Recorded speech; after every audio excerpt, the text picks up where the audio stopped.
तो हाईवे के लिए नहीं बना है स्कूटर, नॉर्मल सड़कों के लिए परफेक्ट स्कूटर है। चलाना शुरू किया तो बैग रखा था, अपना कैमरा बैग आराम से आ गया था, पीछे बैग लटका लिया था, 25 लीटर का बूट स्पेस वो भी परफेक्ट है। खराब सड़कें मिलती हैं, स्पीड ब्रेकर मिल जाते हैं, तो वहाँ पर ये नहीं अटकती है। टर्निंग रेडियस भी अच्छा है, फटाक से मुड़ जाएगा। स्पोर्ट्स मोड में ये बोल रहे हैं कि 55 की स्पीड आप कर सकते हैं, लेकिन मैंने 60 भी पार किया। चेतक एक ऐसा इलेक्ट्रिक स्कूटर है जो कि पूरी मेटल बॉडी के साथ में आता है, इकलौता स्कूटर बोल सकते हैं। और चेतक का परिवार अब बड़ा हो रहा है और उस बड़े होते परिवार में अब जगह ले ली है C25 ने। और मुझे लगता है कि सबसे ज़्यादा अफोर्डेबल चेतक फैमिली का ये स्कूटर होगा जो कंपनी ने लॉन्च कर दिया है। महज लगभग 92,000 रुपीज़ के आसपास ही आपको मिल जाता है। यहाँ पर बहुत सारी चीज़ें आपको डिफरेंट मिलेगी। अगर आप चेतक से कंपेयर करेंगे तो कंपैरिजन बनता ही नहीं है, क्योंकि एक पर्पस बिल्ड मशीन आप बोल सकते हैं इसे, जिससे आप रोज़मर्रा के काम कर सकते हैं। आप इसे हाईवे पर मत ले जाइए, आप अपने बच्चों को ट्यूशन छोड़ दीजिए। तो मुझे लगता है जो माएँ अपने बच्चों को ट्यूशन छोड़ने जाती हैं उनके लिए बनी है, जो बच्चे स्कूटर लेके ट्यूशन जाते हैं उनके लिए बनी है। साथ में आपके पास गाड़ी वगैरह है, एक स्कूटर चाहिए जिससे आप अपने आसपास के काम कर सकें, सब्जी वब्जी ला सकें, गाड़ी ना निकालनी पड़े बार बार, तो उसके लिए बना है स्कूटर। हम क्या करने वाले हैं, इसका एक्सपीरियंस करने जा रहे हैं और आपको बताएंगे सिटी में चला के कि ये कितने सिटी लायक है ये स्कूटर। और इसमें परफॉर्मेंस वगैरह बहुत ज़्यादा जिक्र नहीं होगा, क्योंकि जिस मकसद के लिए बनाया गया है उसके ही इर्द गिर्द से हम टेस्ट करने वाले हैं। तो चलिए आज आपको इसकी राइड पर लेके चलते हैं और बताते हैं कि चेतक यानी कि C25 चलाने में कैसा है।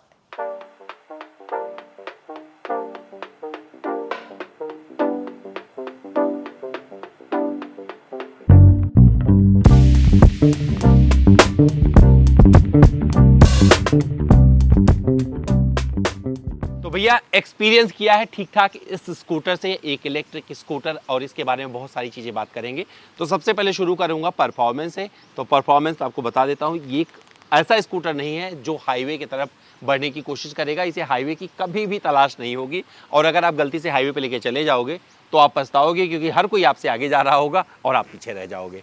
तो हाईवे के लिए नहीं बना है स्कूटर, नॉर्मल सड़कों के लिए परफेक्ट स्कूटर है। 50 की स्पीड अगर आप बात करते हैं कि आसपास जगहों पर चले जाएं, छोटे मोटे काम निपटा लें, अपने बच्चों को स्कूल ड्रॉप करके चले आएँ, ट्यूशन छोड़ के चले आएँ, डांस क्लासेस लेके चले जाएँ, या जो आपके बच्चे हैं ट्यूशन पढ़ते हैं वो इसको लेके चले जाएँ, खेलने चले जाएँ, एकेडमी चले जाएँ, तो उन सारे पर्पज़ को ये पूरा करती है। 1+ बोला जा रहा है कि बैठ सकते हैं इस पर आराम से। हालांकि मैंने पिलियन के साथ में एक 5.2 को बिठाकर देखा था, आपने रील देख लिया होगा कि वो कितना कंफर्टेबल रहता है। वॉक अराउंड भी इसका किया था, सारी चीज़ों का जिक्र वहाँ कर दिया था। लेकिन आपको बता दूं, अगर दो बड़े एडल्ट मेरे जैसे दो लोग बैठेंगे तो दिक्कत होने वाली है, तब आप कंफर्टेबल इस पर कतई नहीं रहने वाले हैं। चेतक से इसका सिर्फ इतना लेना देना है कि चेतक फैमिली का एक स्कूटर है जो इस सेगमेंट में इस कीमत पर आपको मिल जाता है। ऑर्बिटर से कंपेयर कर सकते हैं, क्योंकि ऑर्बिटर मुझे लगता है इससे महंगा है, लेकिन कहीं ना कहीं से एक दूसरे को कंपटीशन देते आपको नजर आएंगे। सिटी में कैसे चलता है उसका जिक्र ज़्यादा जरूरी है यहाँ पे करना। तो भैया यहाँ पर जो बैटरी पैक मिल रहा है 2.5 kWh का बैटरी पैक मिलता है। 3-3.5 घंटे में फुल चार्ज कर सकते हैं। 0 to 80% आप इसे चार्ज कर सकते हैं लगभग 2.25 आवर्स में। और साथ में ग्राउंड क्लियरेंस वगैरह देख रहा था, परफेक्ट लग रहा है। तो सिटी कंडीशन में जहाँ पर आपको ख़राब सड़कें मिलती हैं, स्पीड ब्रेकर मिल जाते हैं, तो वहाँ पर ये नहीं अटकती है, लेकिन ये हमेशा फील कराती रहती है कि इलेक्ट्रिक स्कूटर है। और ये इलेक्ट्रिक स्कूटर है भी। पहिए छोटे हैं लेकिन ये परफेक्टली अपना काम कर देते हैं। स्किड होने की कोई समस्या नहीं देखी, फ्लिप हो जाते हैं अगर आपको लोअर ट्रैफिक से गुजर रहे हैं, मन करता है कि चलो आगे निकालते हैं, थोड़ी सी जगह मिल गई है, आपसे कोई, आप सपोज करो 40 की स्पीड पे हो, कोई 25-30 पे जा रहा है तो उसे आराम से पार कर जाओ, कोई दिक्कत नहीं है। कंफर्ट बना रहता है, तो ये चीज़ अच्छी लग रही है। बैग मैंने रख के देखा था, चलाना शुरू किया तो बैग रखा था, अपना कैमरा बैग आराम से आ गया था, पीछे बैग लटका लिया था, 25 लीटर का बूट स्पेस वो भी परफेक्ट है। तो सामान वामान रखने की यहाँ पर आपको ढेर सारी जगह मिल जाती है। यहाँ पर इंटीग्रेटेड टर्न इंडिकेटर दिए गए हैं जो कि इसी में अंदर लगे हुए हैं, ये बहुत ही खास बनाते हैं इसे। और जिस तरीके का हेडलैम्प है, तो रात में रोशनी देखी थी जब इसको लॉन्च किया गया था उस टाइम पे, परफेक्ट आ जाता है। तो आप बोल सकते हैं क्यूट सा स्कूटर है। जहाँ पे स्कूटी लॉन्च की थी टीवीएस ने, उस वाले स्कूटी पेप आया था एक, अगर आपको याद हो, हालांकि वो सेगमेंट बाद में ख़त्म ही हो गया, बट वहाँ पर ये अपना इलेक्ट्रिक के माध्यम से एक जगह पूर्ति कर रही है, जो कि अच्छा है। हब मोटर के साथ में आती है, तो रियर इस पे आपको जो है पहिए पे हब मोटर मिल जाता है। ब्रेकिंग बाइट्स की अगर बात करेंगे तो परफेक्टली आ जाता है, मतलब 2 kW का पावर इससे निकलता है और 2 गियर आते हैं। अगर आप इसके टॉप मॉडल की तरफ जाएंगे 6,000 रुपये एक्स्ट्रा देंगे और तो वहाँ पर क्या है भैया, 2 राइडिंग मोड मिल जाते हैं, स्पोर्ट्स मिल जाता है, इको मिल जाता है।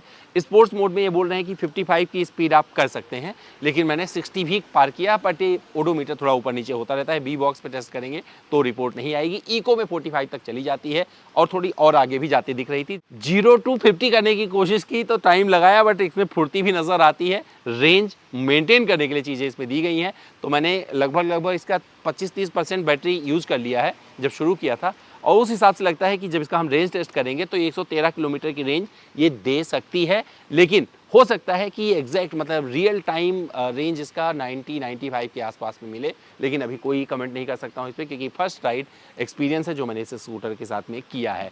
और चीज़ों के हिसाब से देखेंगे तो बहुत मतलब मेटल बॉडी है, तो टच एंड फील बड़ा अच्छा लगता है, लोग देखते हैं।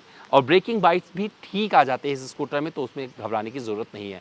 पिलियन कोई बैठेगा तो पकड़ सकता है, इसका ग्रैब रेल अच्छे से दिया गया है। और साथ में एक अच्छी चीज़ है कि यूटिलिटी स्पेस सामने मतलब ठीक ठाक यहाँ पर जगह में आपको मिल जाती है। इंस्ट्रूमेंट क्लस्टर थोड़ा सा मुझे लगा कि भैया थोड़ा और अच्छे से दिखना चाहिए, उस पर बहुत अच्छे से विजिबिलिटी नहीं आती है, धूप ज़्यादा हो जाती है। बट अगर छाया वगैरह में चला रहे हैं तो कोई दिक्कत नहीं होगी, आराम से अपना काम वो कर देगा। तो स्पीड ब्रेकर की बात करें, चला जाता है। परफॉर्मेंस की बात करें तो ये हाईवे वाला परफॉर्मेंस स्कूटर नहीं है, सिटी में अपना काम परफेक्टली कर देता है। टर्निंग रेडियस भी अच्छा है, फटाक से मुड़ जाएगा। जिन गलियों में आप साइकिल वगैरह लेके जाते थे ना, नहीं सोच सकते थे कि भैया स्कूटर या कुछ नहीं जा सकता, वहाँ पे चला जाएगा। और अगर आप थोड़ा बलशाली होंगे तो इसे उठा भी सकते हैं। मेरे से स्कूटर उठ जाता है, 107 किलो का स्कूटर है, तो मुझे लगता है अगर थोड़ा सा आप रखते हैं, उतना आपके पास बल है, तो ये उठ भी जाएगा। तो ऐसा नहीं कि आप कंधे पर रख के लेके कहीं चले जाएंगे, थक जाएंगे वहाँ पे। लेकिन आप ऐसे बोल सकते हैं कि जहाँ पर अभी तक आप जो काम साइकिल से करते थे वो काम इस इलेक्ट्रिक स्कूटर के सहारे कर सकते हैं। और इसका जो टारगेट मतलब किसे खरीदना चाहिए शुरू में ही बता दिया था, और वहीं पर अभी भी रिजिड हूँ। मुझे लगता है जो इन्होंने पैकेज दिए हुए हैं, आप ऑलरेडी देख सकते हैं यहाँ पे 3 साल वारंटी इस पे दिया है, 50,000 किलोमीटर, 70,000 किलोमीटर, 5 साल की एक्सटेंडेड वारंटी भी ले सकते हैं। तो यहाँ पर चीज़ें बहुत परफेक्टली इसमें एग्जीक्यूट हुई हैं। अब ये चेतक C25 आपको कैसा लगा कमेंट करके बताइएगा। मेरे राइडर के हिसाब से मैंने सब कुछ बता दिया है, मुझे चलाने में सही लगा। लेकिन मेरे साथ जो बंदा पीछे बैठेगा उसकी हाइट 5 फीट 5-2 इंच होगी, 5 फीट या 5 फीट 2 इंच, तभी आराम से बैठ सकता है। लेकिन उससे बड़ा होगा तो दिक्कत होगी उसे। अब चलिए आपकी बारी है कमेंट करके बताने की कि ये स्कूटर आपको क्या लग रहा है कि ये सक्सेस होगा, जो बजाज ने रिसर्च किया है वहाँ पर ये उनकी कसौटी पर खरा उतर पाएगा? क्या जो फीचर्स दिए गए हैं वो इस स्कूटर के हिसाब से जस्टिफाइड है? और क्या इस कीमत पर ये पेट्रोल स्कूटरों को अब टक्कर देने की कुवत रखता है? इन सारे सवालों के जवाब आप भी देते चलिए, क्योंकि आप चला रहे हैं। और अगर आप चेतक चला रहे हैं तो चेतक के साथ में आपका एक्सपीरियंस कैसा है वो भी कमेंट करके जरूर बताइएगा, इंतजार करें कमेंट बॉक्स में। तो चलिए इस वीडियो में फिलहाल इतना ही, फिर मिलते हैं किसी और वीडियो में।